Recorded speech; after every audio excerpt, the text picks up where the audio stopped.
Alloh bersin.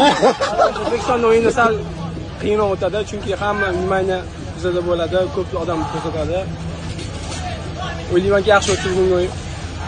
Terma jamoa bosh murabbiy qanday ko'rsatmalar bergandi, aynan himoyachilarga? Akalar zo'r beryapsiz, savolim bor. Javob. Bunaqa narsa aytilmaydi aka. Bu savolga javob berishga imkonsiz. Xo'p, keyingi savol. Bu yoqqa ham o'ting.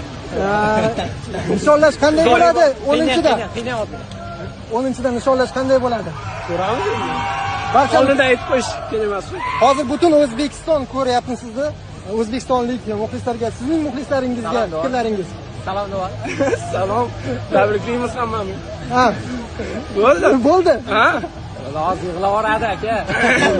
Tabriklaymiz, zo'r o'yin. Rahmat. Abbos, Men keturaymi? turing.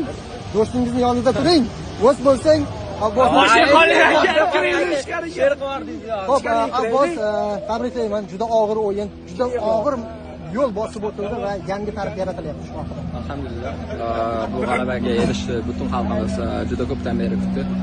O'zbekiston futboli, O'zbekiston xalqi jahon chempionatiga chiqishga haqli edi deb o'ylayman. Chunki bu ajoyib jamoa bilan chiqmasa, uyat bo'lardi. Xudoga shukr, bu ani uddaladik. Alloh bersin. Ko'tarib olib ketdi.